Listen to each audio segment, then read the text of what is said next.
second chair belongs to the believer. So it's really the first chair of being a disciple.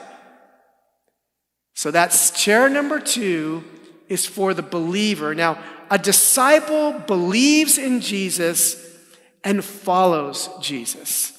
A disciple believes in Jesus and follows Jesus. They've moved from chair number 1 to chair number 2 because they've placed their faith in Jesus Christ.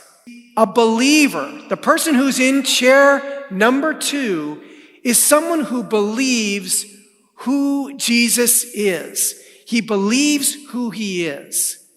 Believes accurately.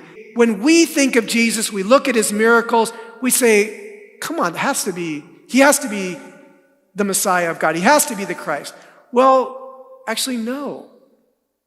Because if you read through the Hebrew Scriptures, you read through the Old Testament, you see that God demonstrated his power through the prophets.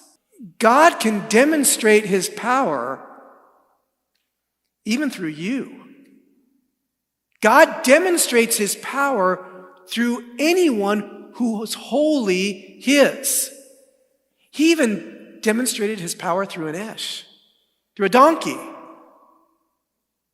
So if you're not sure if God can use you, take heart. Jesus' suffering happened on the cross. And if you've happened to watch the Passion of the Christ, they did a brutally accurate job of displaying someone who would get crucified. But I'll never forget what my dad said.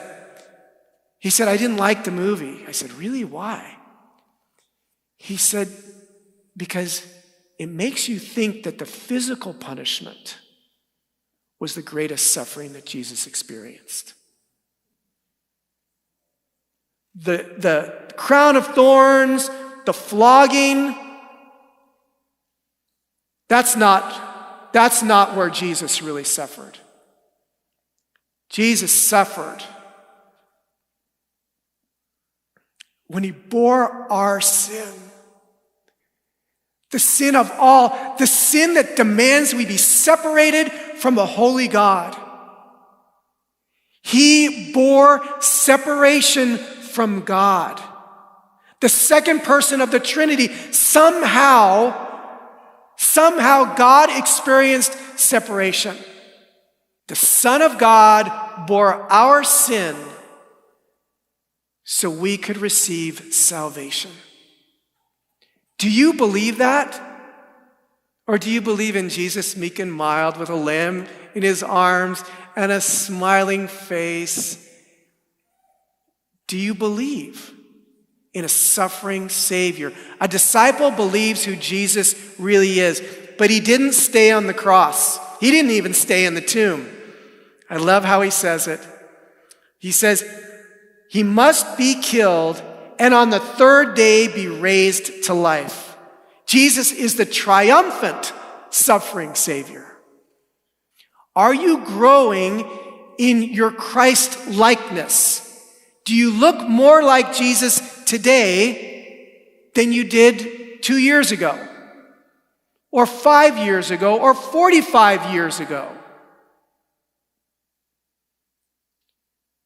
If you're growing as a disciple, if you are a disciple, you are growing in your character to be more like Jesus. Are you perfect? No.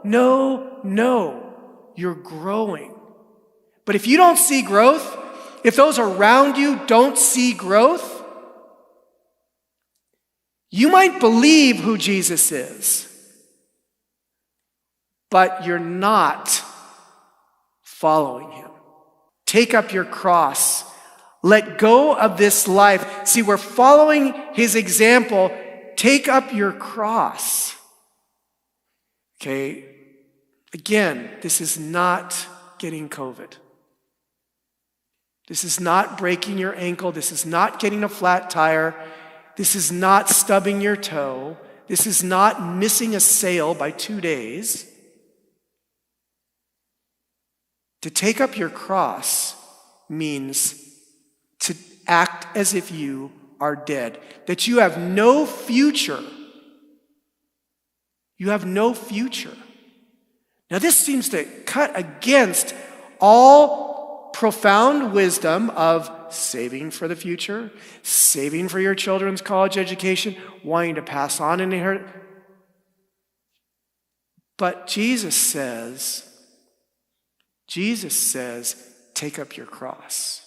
Take up your cross means to have one trajectory of your life, and that is to die. It is to die. Dietrich Bonhoeffer, the German theologian, Christian, great man, said when Jesus calls a man, he bids him come and die. Take up your cross. Say it loudly so the people on the camera hear it. Take up your cross. One more time. Take up your cross. Why? Why would he have to say daily? Yes, say daily because I'll drop it. I may pick it up in the morning, but gosh, by noontime, I think I'm tired of dying. I'd rather have some other people die right now.